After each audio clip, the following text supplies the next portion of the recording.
Alrighty, let's get started. All right, welcome everybody to the Vintrace post-vintage webinar for 2022.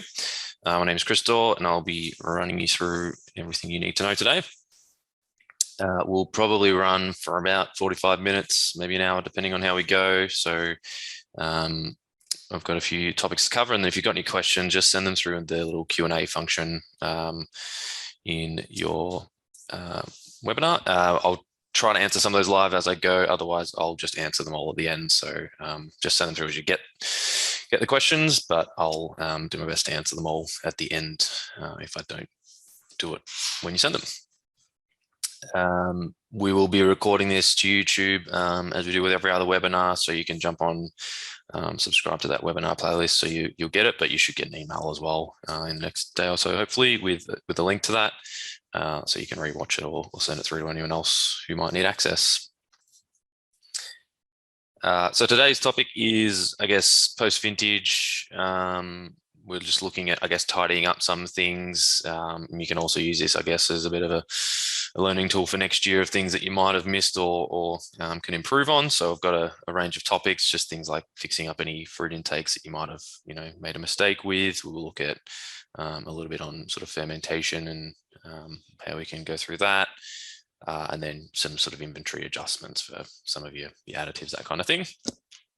We'll look at a little bit of reporting, and adding in fruit cost is a pretty common activity post-harvest. So I'll have a look at how you can achieve that. And then, of course, a bit of Q&A. So if you've got any sort of topics that you might have struggled with or have realized after the fact that, doesn't look right, chuck those questions through and I'll see if we can cover any of those. All right, so let's get started. The first thing we're going to look at is just fixing up fruit intakes. Obviously, you spend a lot of time entering those in and they're bound to go wrong while you're busy. So we'll have a look at, I guess, the different things you can adjust, what flow-on effects that has, if any, and, how to go about that. So typically the best way to do it all is through the fruit intake console. That's where you've been entering them. And it's also generally where you can adjust them if there's a mistake made. I might take a quick step back. There is an option as well, just on your dashboard to use. You will be able to see in the My Searches uncrushed parcels. It's worth having a look at this one just to see if there is any fruit you haven't crushed, and what you need to do with that. So that's a good way to identify things that you may have double entered, you may just need to remove altogether, sort of thing. So you can jump in and click on that one just to find, I guess, some things to fix up. What I will do is I will look at my vintage 22, and I'm just going to hit ignore dates here. That, depending on how many fruit intakes you've got, might take a little second, but that's just going to give me a list of everything for the vintage. So I can see here I've got just the 4 intakes in this particular database. I've processed everything, so that looks good. You might find you get some zeros in there, but you've got something received. So that's where you've got to kind of do something with it, whether you need to just remove that fruit because it was double entered or just, was an accident. You can do that as well. So yeah, if you come in here to adjust things, the best way to do it is locate it with whatever info you've got, whether it's by the block or the docket number. You can use the search up the top, and typically you're going to use a little down arrow there, and under the completed intakes you'll have 2 options. One is correct, the other is reverse. You'll see the reverse is grayed out for me. I can't actually do that, and that's because I've processed the fruit. So if you do find that you've got one that's received and not processed, you can reverse it out. So for any of those uncrushed parcels, jump in here, hit reverse. That'll just remove the fruit. So when you're running some reports, you've actually got an accurate number in there of what you received. For most other changes you need to make, the correct is going to be the way to go. So let me just correct. I'll do this one at the bottom here. And what you'll end up with is just a simple screen of the intake details that you originally entered. So you'll see obviously all your weights, the ownership, the block, all that sort of stuff there. So from here, you can then just go in and update whatever it is that you need to update. So I might have just got the completely wrong block on this particular intake. So I can just jump in there and change it. It wasn't actually the Malakoff South Shiraz, it was this one up here. So you can just switch that over. What effect that will have is it will go forward through all the blends that this fruit was used in, and it will make those changes. So obviously it'll still be Shiraz, but it will now give me the correct grower and region, depending on what those changes were. So you can also change things like the owner. That'll only impact the fruit. Obviously the wine has its own ownership, so that may need adjustment as well, but you can update the ownership there. And similarly, you can update the weight over here. So if it wasn't 5.3, it might have actually been something slightly different. Someone made a typo.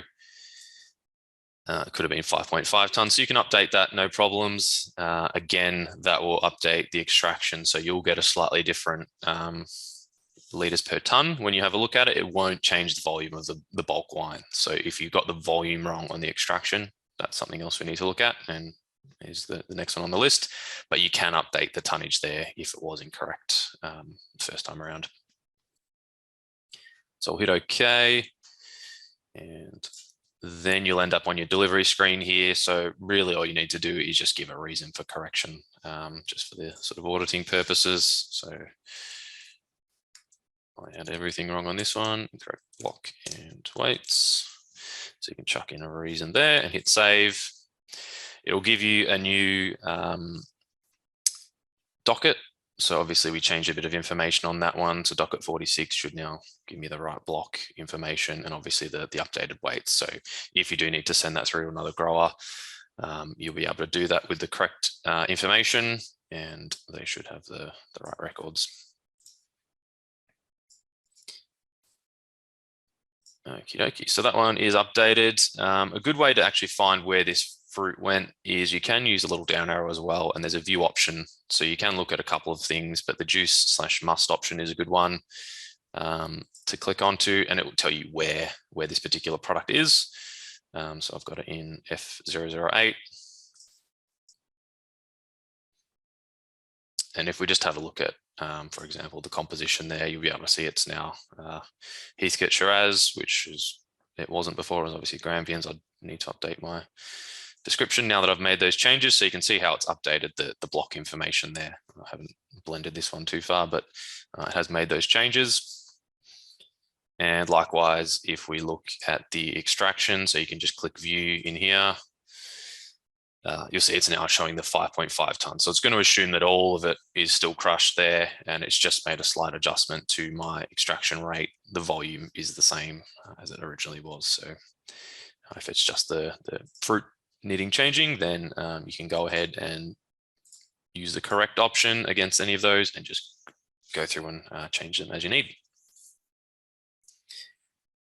Now, the other issue that might have gone wrong around this sort of time is you may have actually got the volume wrong on that extraction.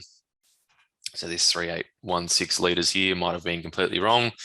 In those instances, you would actually need to do a rollback if it's impacting the volume. If you haven't caught it, obviously in time, it might be a fair way down the track, and it could impact a lot of other things. But if it's just the volume wrong, you can use a rollback down the bottom left there. It will tell you any other jobs that you need to sort of fix up, and then you can just replay that work order and make any changes. So that'll be the only slight difference there.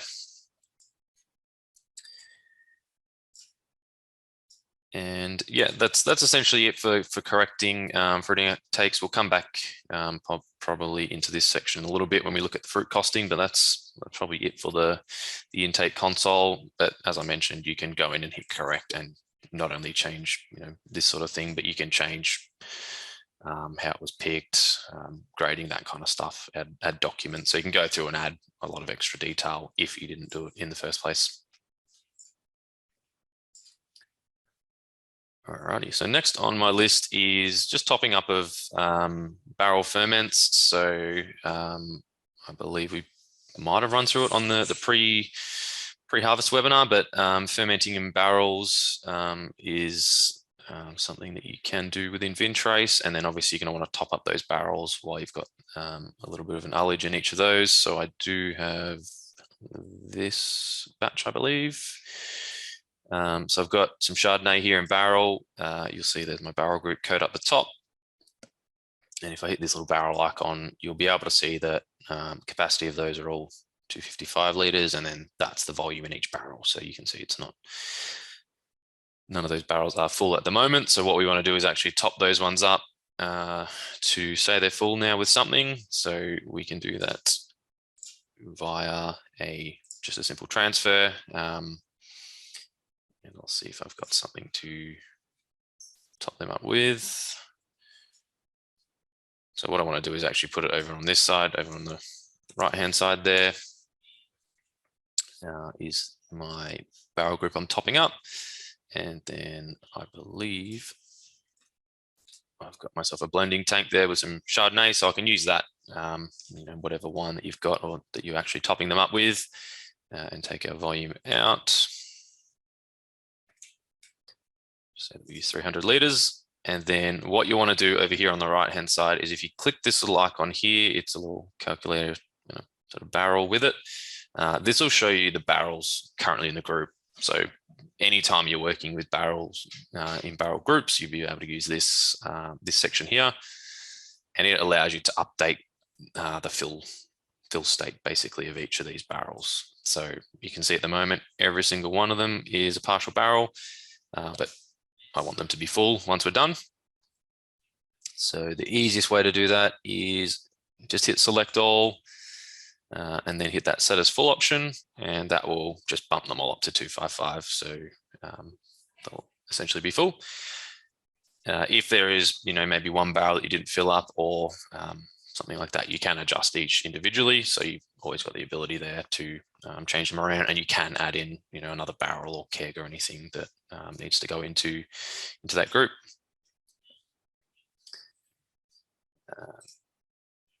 And if you're using, there's two methods, sorry, up the top there. The workout volume from barrel details is where it calculates based off this full amount. So it's going to transfer in 330 liters. You can use this, I know the volume of the wine, and then you actually have to specify what you're transferring in. But if you are going to full, it's much easier to use this top option there. So now that I've set all my barrels to full, we can hit OK. That will transfer in 330 liters. And we'll get a little bit of a gain coming out of that, which is all cool. We'll give it a loss reason and our date and time. And we'll just get a warning here saying that we're going to be blending those. And we'll now realize I've made a mistake here of changing my batch code, which I didn't want to do. We'll keep it with that one. There we are. That's the batch code I want. And you might end up getting one of these screens here as well. So what this one is saying that I have got some fermented wine in my blending tank, and my barrels are actually still marked as fermenting. We'll look at ferments in a second, but this is saying because you're blending wines with different fermentation states, what's the end result going to be? In this case, I'll just say it's actually fermented, and that finished today. And that I think is all I need. All right. And the stop reason as well. So that now should have a resulting wine that's fermented, and we will take a look. So let's jump back into my barrel group here, 22 YVCH2. So you see the volume there is updated up the top. Obviously all these barrels are now showing as full, so that looks like it's worked. And obviously the ferment state there that I just adjusted is fermented, so that's all done there. Obviously I use the different Chardonnay in there, so you'll be able to see the 2020 is in my composition as well. So you'll be able to kind of take into account whatever wine you do choose to use, if it's from a different batch. So that's essentially it. It's basically just a transfer, as you'll see in the history, and just making sure that you use a little barrel icon to fill everything up. And when you look back at the transfer, you can use this icon here, and you'll be able to see the changes in volume on the barrel. So I added 21 liters to each and every barrel in that group to make sure that we filled it up.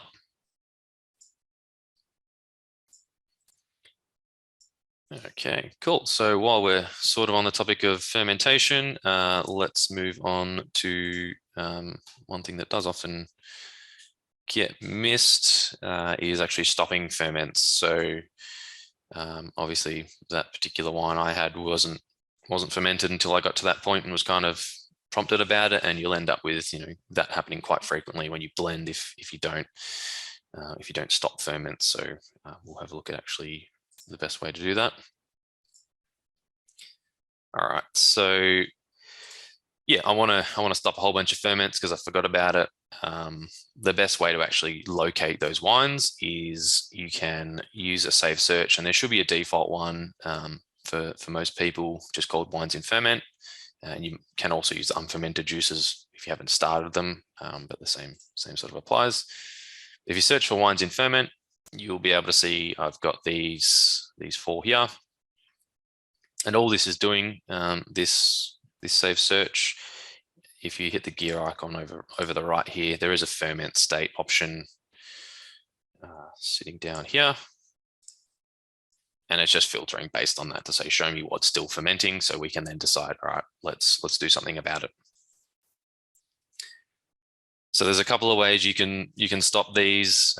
Really depends on which way you want to go about it. But the first one, you can just click straight into the batch, and down the bottom, you'll see the ferment state there is still fermenting. You can just hit the little stop button. Just record our date and time. We'll do it as of now, and just when it stopped. You can just do it as today, or backdate it if you're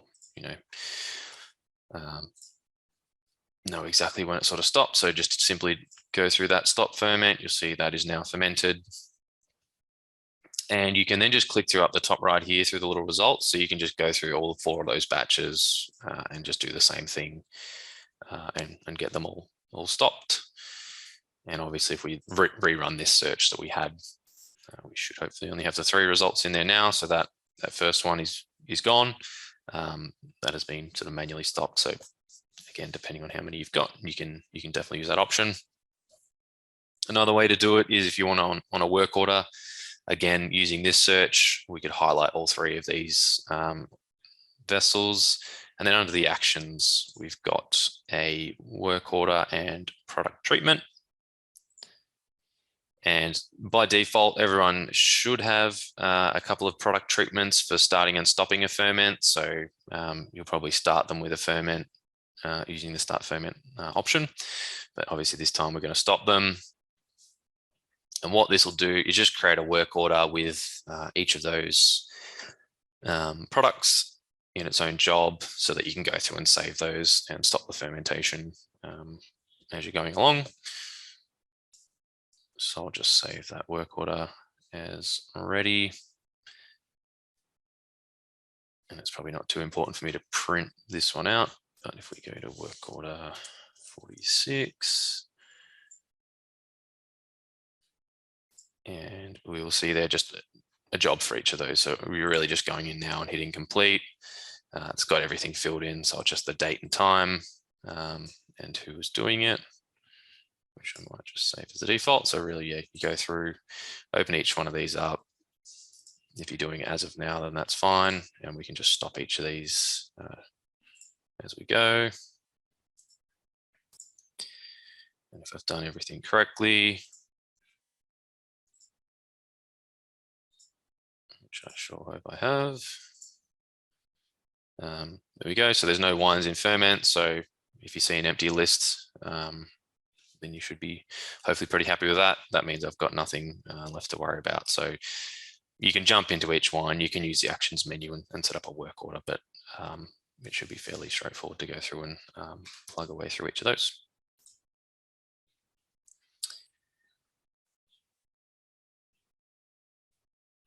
All right, cool. I do see a couple of questions in there. Millie, I might save yours a little bit later and I'll go through that one. There is another one. Can you change the fraction type manually? No. So the only place you can set the fraction type is when you're actually crushing, so via the extraction job, when you initially do it. So when you're extracting, there's obviously the fraction type option here to set it. And then if you're pressing your reds as well, you do have the option there to update the fraction.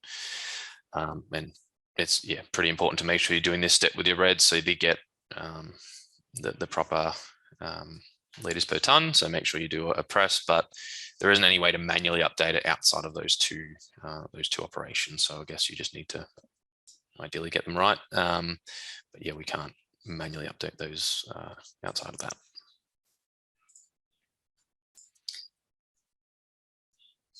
All right, cool. So I guess that was our ferments getting stopped. One thing we might want to look at next that I have is just merging separate barrel groups. So this can happen for a whole range of reasons.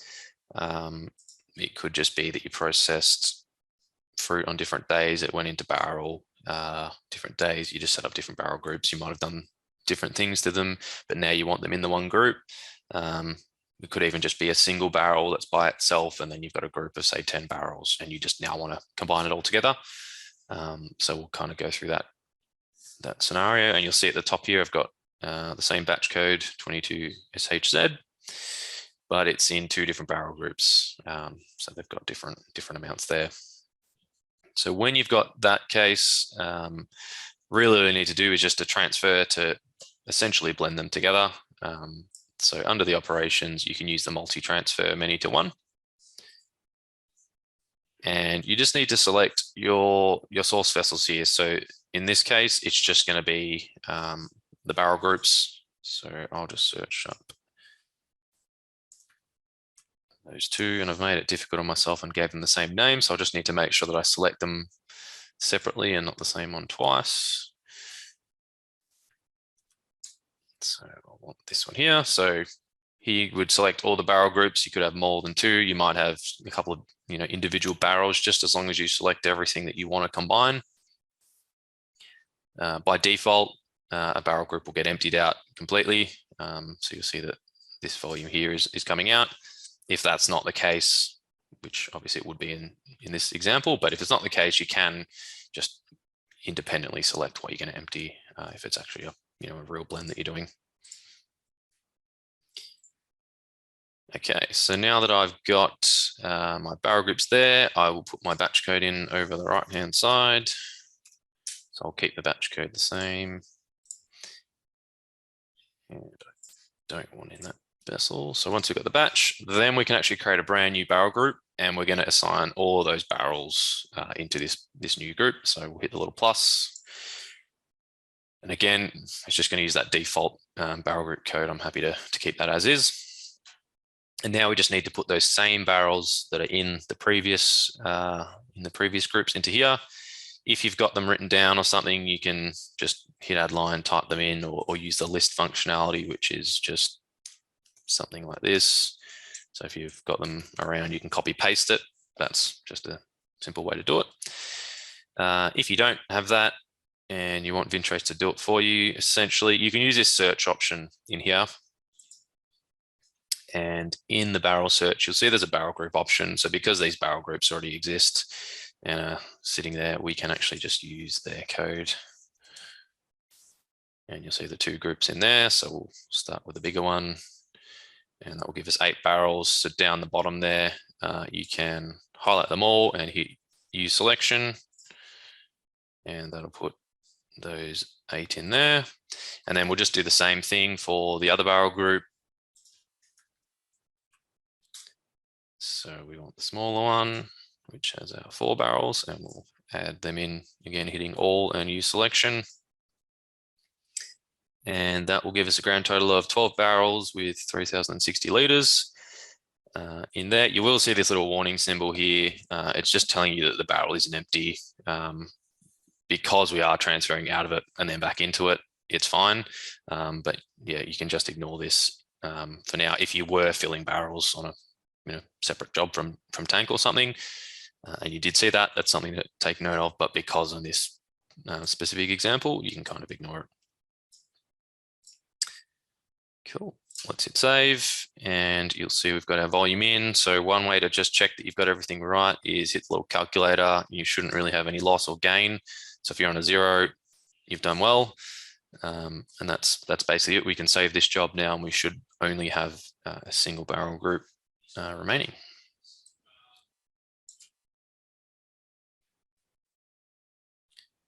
All right, there we are. So 1 barrel group, 3,060 litres. We can jump in there and take a look, but we'll be able to see it's got the full 12 barrels all listed out there. Same volumes that we had, same codes. I didn't even look at those codes. We just used that list option and got the same ones. So yeah, that's essentially how you go about it. So you can obviously have a look back here in our job that we had, and you could confirm what you've done. So these again, the little list icons will list those 4 barrels getting emptied and removed from this group, and then ending up over here in a brand new group. So if you need to combine, you can use a many to one transfer and just select whatever needs to go in together. All right, so that is combining barrels and barrel groups together. Let's move on to our next topic, which is inventory adjustments on additives or harvest additives. So you might have obviously been using a few more chemicals and things through harvest time, and you might be ready to do a stock take and just make sure that everything Vintrace says is correct. So what you want to do is jump into our inventory module here, and you can basically do a stock adjustment here. So probably the best way to do it is you can either search by stock type and say additive, and that will give you a list of what's on hand. You'll see there I've got 6 additives of varying descriptions. If you've gone a little bit further than that, you might have the categories set up. So you can see I've got a separate additives category, not very imaginative, but you can set things up like yeast and bacteria. I don't have anything in there, but you could have like a harvest supplies or something, whatever makes sense. And then you could do your search based on that category, so that you're not having to worry about every single additive in this list, but I'll do it that way for now. So yeah, you've got this list here, which shows you what Vintrace says on hand. You can download a report down the bottom here. We've got, just go to full screen. We've got a couple of stock take sheets. This one is the prettier looking one. So you'll be able to use this stock take sheet. It will tell you all the items, what the lot numbers were, locations, etc. So you can print this one out. You can get someone to scribble on there what they've counted of each of those particular additives, so that you've got accurate counts. Once that's all been done, it then just requires someone to come in here and click this enter stock take. So you do that same search again, bring up those same additives, hit enter stock take, and you'll get the adjustment screen here. So then it's just a case of filling in the actual with what you've counted. So we could say that there's no change on some of these ones here. We might say that there's no more Fermade left that's been used and not recorded or disappeared. And we can go through and do the rest. So you will see when there's a change, you'll get something in the middle of that. So an actual loss or gain when you hit the calculator against any of those. But that's all we need to worry about. And let's hit save. And I've got a mistake on my yeast there, because I don't have any cost. All right. So that has just completed the adjustments. I've hit search. Again, it'll have taken out a couple of those, made some slight adjustments. You can then open up that additive and look in the history. You'll be able to see the adjustment there for that last one of 0.6 grams that I made. And again, view that stock adjustment. So that's I guess one of the post vintage tasks you might want to do if you aren't doing a full stock take. You can just manually adjust each one of these at any time. So if you did decide to check on something and you realize there wasn't anything or any of that stock on hand, you can just use the adjustment against that individual item. You'll see Tartarix there, and you might not have any, so you can make that change. All right, cool. So that is a quick and easy inventory adjustments. Next one we have was the vintage reporting. So it's a pretty broad category. There's a few different options you can use. Under our report section is where we want to look. And in the vintage harvest section.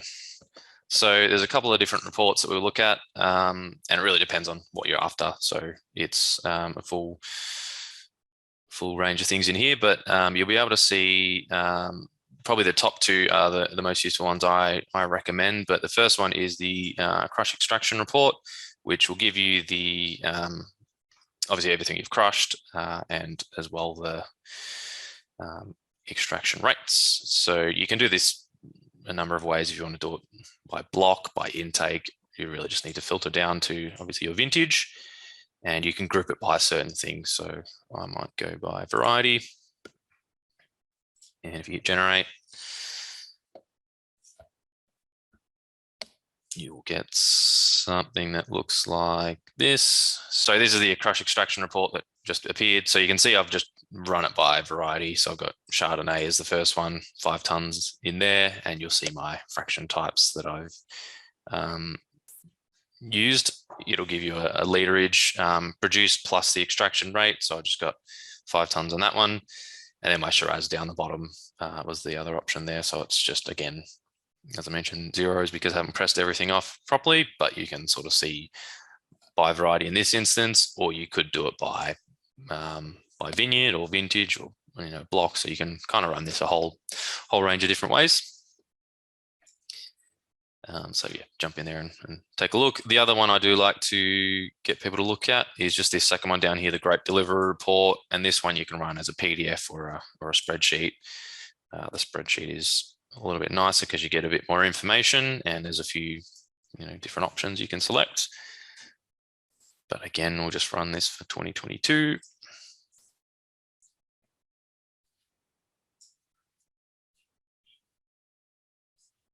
And you'll get something just like this. So obviously all the dates, docket numbers, weights on this report, the block information in there. And if you scroll across, you'll see a whole range of other things. So these are all just, extra fields that I didn't fill in when I did my intakes. Costing, which we'll get to in a second. Grower contracts, if you're using that. The extraction rates as well. So as I mentioned, at 750 litres per tonne on that Chardonnay, nothing on the others because I didn't process them properly or haven't completed them. So if you do see that, that just means you probably haven't crushed everything or pressed it off on those reds. So that's a good one to look at to kind of get some averages and volumes that you produced.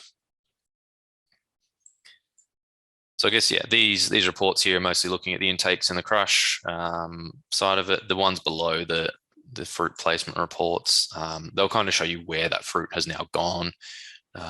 So you can run these, and I won't run these ones now, but you can sort of see, where is all my Chardonnay, or where's this specific block gone, and it will tell you if you've bottled it or it's still in a tank. But one of the other ones that I do point people to under the operations is just sometimes this operation throughput. You can just run this over a date range, and it's just good to see what you've entered just to make sure, everything's in there, everything's right. If you got some bigger losses or something, you want to sort of track those down. It can be used for a range of things, and I guess the benefit is you can do it by operation. So it might be worth running it by intake delivery to see those intakes again, or by extraction to view, all your extraction jobs. You'll be able to see the volumes you entered on that. So that's another good one to take a look at. And probably the last one is worth looking at is just the fermentation. It's probably not as useful post vintage, but if you do decide to look back and see some of the ferment data during vintage, now that it's sort of all been entered in, these sort of analysis exports and the spreadsheet generator will just give you all that data you entered, so you can take a look and see how things were, and kind of look back on that. So they're just a couple of the reports you can run. Obviously, there's a heap in that section. It really depends on what you're after to kind of know, but obviously the vintage harvest is probably one of your first go-tos to take a look at that.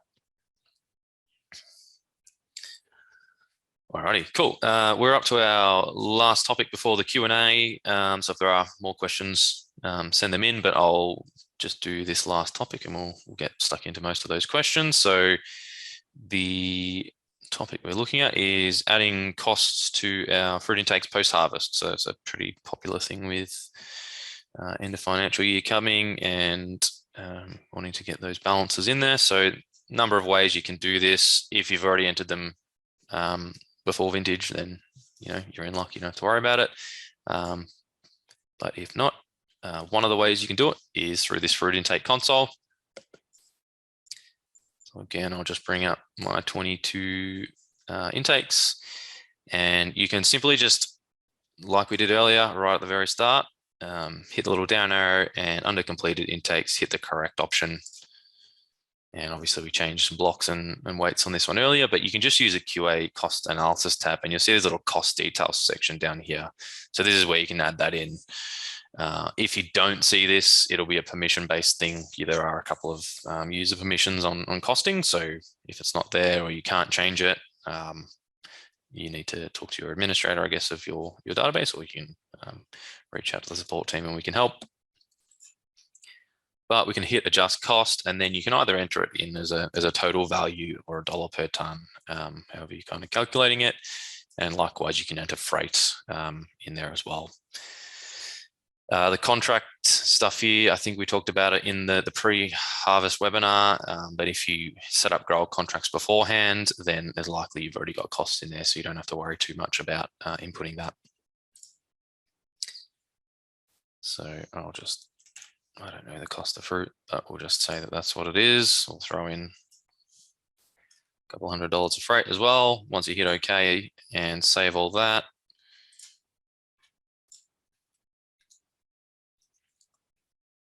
what will happen now is Vintrace will do its magic and spend its time calculating away. And wherever that has now been processed will have a value. So if we click the view juice must again, like we went earlier, and go back into this batch, if all has gone well, under the cost section, we should hopefully see a value. And in this case, you will see this little guy here. So this is just saying the Vintrace is still working on it. We don't want to hold you up and stop you from doing stuff just because we're calculating what the cost is. So we might have to wait a couple of seconds, and there we are. So you get something like this. I'm not going to spend too much time on the costing piece. There is, again, another costing webinar, but you'll see now that I've put that in to that particular docket number, it's been passed on to the batch that this was crushed into. So the top section there is giving us a breakdown of the different categories. So most of it is that fruit value, and then a little bit of freight there that I added as well. So that one worked perfectly, and we've got the cost against that. So yeah, obviously you can go in here, hit correct, add that cost. There's a lot of obviously fruit intake should be doing, so that might take a bit of time. So the alternative that we've got at the moment is you can download the grape delivery report in the vintage harvest section. So if you download that one as a CSV for vintage 22,